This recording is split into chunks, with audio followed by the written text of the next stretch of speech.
our community. I think these elders, first and foremost, are concerned about the unity of the Luo community, then the unity of ODM.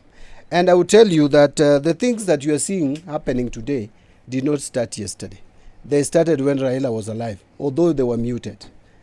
This talk of not supporting President William Ruto by SG of the party happened even when Raila was alive.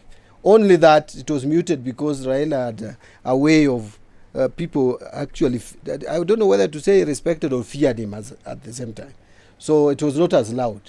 The same with James Orengo. He spoke even when Raila was alive, that he didn't want to work with Ruto.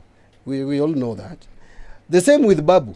They said they didn't want to work with Ruto. But what we are telling them is, can you come and tell us why you strongly feel that you want to go the other side? You were at the forefront of the campaign to remove Edwin Sifuna from the Secretary General's position. Are you happy now? Well, it's not a question of being happy, Jeff.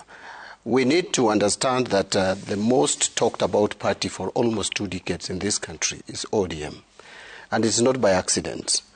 But we have also to realize that ODM is at a turning point because a bigger part of ODM has been lost. And that is Raila Odinga. In Kenyan politics, disagreements don't only happen between rival parties. Sometimes the battles are fought within the same house. Recently, political observers have noted long-standing public differences between Edwin Sifuna and John Mbadi, both senior members of the Orange Democratic Movement. From sharp public statements to physical tensions and even reactions surrounding party leadership changes, many Kenyans are asking, what is really happening behind the scenes? Is it personal rivalry, ideological differences, or strategic position within the party? Edwin Sifuna has often been seen as bold, outspoken, and controversial in defending party positions publicly. Mbadi, on the other hand, has traditionally projected a more institutional and strategic tone. Different leadership styles can create friction, especially when one favors aggressive public messaging and the other prefers behind-the-scenes negotiation. It's completely opposite what ODM wants. You are daydreaming. You must allow some people to exit ODM at this stage. If someone does not want to agree with ODM policies, with the policies that spelled out by the party leader after convening Central Committee meeting, that person should be left to go, so that we can see how many people he's living with. Someone like Sifuna will not remain in ODM because already it's conflicted. He is now selling the agenda of someone else.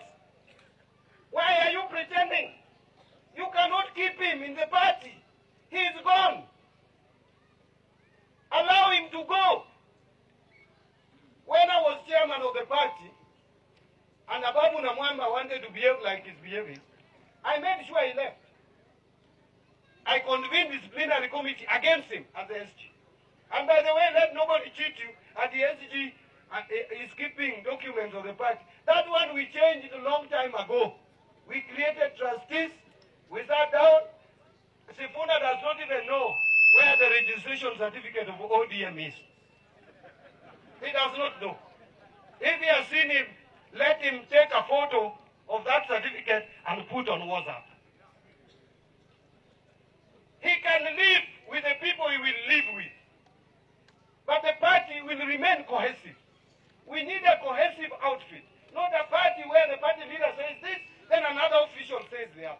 Now, the big question remains, are these differences signs of a healthy democratic debate within the party? Or is it a deeper cracks that could shape the party's future? Let us know in the comment section. Is this rivalry about ideology, leadership style, or succession in politics? Stay tuned. This is Edwin Sifuna Media. Do not go far away from home. I didn't know that. And Luos, we have lost lives. I don't think it is necessary at this time. But if there is anyone who thinks it is necessary, come and persuade us. But I don't think it is necessary. We have lost lives too many. And we were losing lives because clearly there was a cause. If there is any serious cause now to continue losing lives, we'll accept and we continue losing lives as the Luo community. But if there isn't, then... Sifuna has not been removed. He has been recommended for removal, and in its place, the moment you recommend, then you put acting until it is ratified. First, it should go to the National Governing Council. Then it goes to the National Delegates Conference. By the way, National Governing Council can put an acting Secretary General who would effectively execute the mandate. Sifuna will not remain in ODM because he is conflicted. He can live with the people he wants, and the party will remain cohesive. We will work with Ruto to 2027 and beyond. Mi maneno hiyo umesema ni ukweli, John Mbadi. Sifuna hata mimi naona anafaa atoke kwa hiyo chama, ndio awaachie chama yenu mpeleke kwenye mnataka. Lakini sasa pale kwa beyond 2027 pia naunga mkono. Nyinyi na William Ruto mtaenda nyumbani pamoja. So mtaenda nyumbani pamoja beyond 2020 mtaenda pale awafunze kuuza mayai, lakini before awafunze kuuza mayai, nyinyi wote mtakuwa kamiti ama shimo la tewa. One time. Na ndio tunasema Matiang'i and the rest, the united opposition, kama hamuko ready to fight corruption in this country. One time. Kama hamuko ready to fight corruption in this country, mtuachie Kenya yetu. Hii Kenya si yenu. One time. Sisi tunataka president mwenye anaweza nyonga his predecessor na yeye pia ajinyonge. Kabisa, one time. Si unasikia hata walevi wanajua. Maneno ni one time.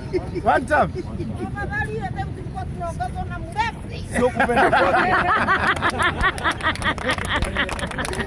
Huyu sio kupenda kwake. Ni mateso William Ruto. Ni mateso William Ruto.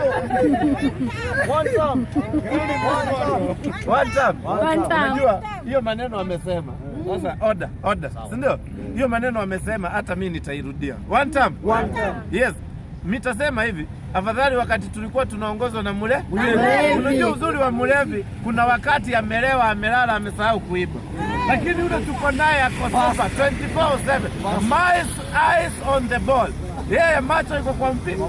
Hana time ya kulala, hana time hata anaweza sinzia. Hana time ya kuongea na wazee wale wengine wampee wosia. Kazi yake ni kupoint pesa. Na tulisikia alinunua torch ya kumulika mashamba ya watu usiku. One time. So si yeye Mulevi kuliko huyu soba. One time. Unajua kama mimi nimelewa na politics, lakini yeye hana ulevi yote. One time. Unaongea kuhusu.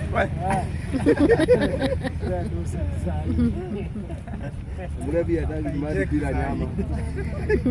Mulevi alikuwa